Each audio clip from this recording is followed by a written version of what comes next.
আয়াত ৯৭ وهو الذي جعل لكم النجوم لتهتدوا بها في ظلمات البر والبحر قد فصلنا الآيات لقوم يعلمون অনুবাদ আর তিনি তোমাদের জন্য তারকামণ্ডল সৃষ্টি করেছেন যেন তা দ্বারা তোমরা স্থলের ও সাগরের অন্ধকারে পথ খুঁজে পাও। অবশ্যই আমরা জ্ঞানী সম্প্রদায়ের জন্য আয়াতসমূহ বিশদভাবে বিবৃত করেছি।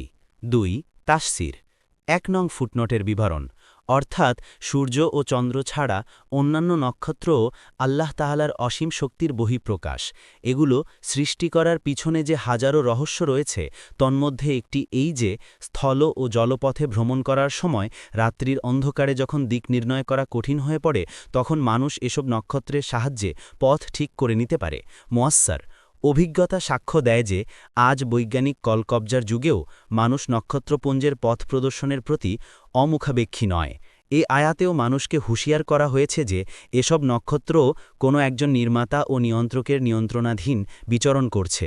এরা স্বীয় অস্তিত্ব, স্থায়িত্ব ও কর্মে স্বয়ংসম্পূর্ণ নয়। যারা শুধু এদের প্রতি দৃষ্টি নিবদ্ধ করে বসে আছে এবং নির্মাতার প্রতি দৃষ্টিপাত করে না তারা অত্যন্ত সংকীর্ণ মনা এবং আত্মপ্রতারিত।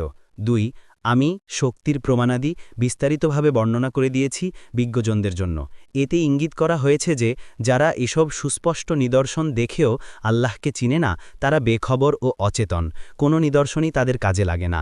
নবীদের বর্ণনাও তাদের কোনো সন্দেহ দূর করতে পারে না। তাদের কাছে এসব বর্ণনা যত স্পষ্ট ও বিস্তারিতভাবেই আসুক না কেন তারা এর দ্বারা উপকৃত হতে পারে না। সাদি আয়াত ৯৮ وهو الذي أنشأكم من نفس واحدة فمستقر ومستودع قد فصلنا الآيات لقوم يفقهون অনুবাদ আর তিনিই তোমাদেরকে একই ব্যক্তি থেকে সৃষ্টি করেছেন অতঃপর রয়েছে দীর্ঘ ও স্বল্পকালীন বাসস্থান। অবশ্যই আমরা অনুধাবনকারীর সম্প্রদায়ের জন্য আয়াতসমূহ বিশদভাবে বর্ণনা করেছি। তাফসীর এই আয়াতে দুটি শব্দ বলা হয়েছে, মুস্তাকররুন ও মুস্তাউদাউন। তন্মধ্যে মুস্তাকররুন শব্দটি করার থেকে উদ্ভূত।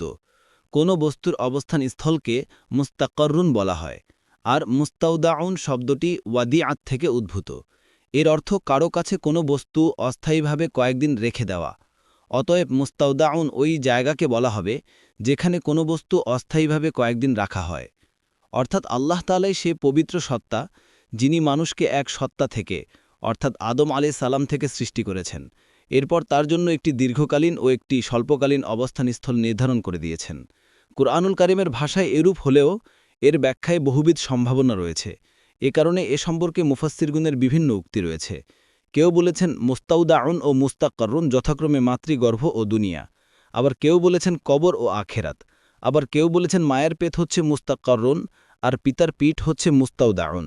এছাড়াও আরও বিভিন্ন উক্তি আছে এবং কোরআনের ভাষায় সবগুলোরই অবকাশ রয়েছে।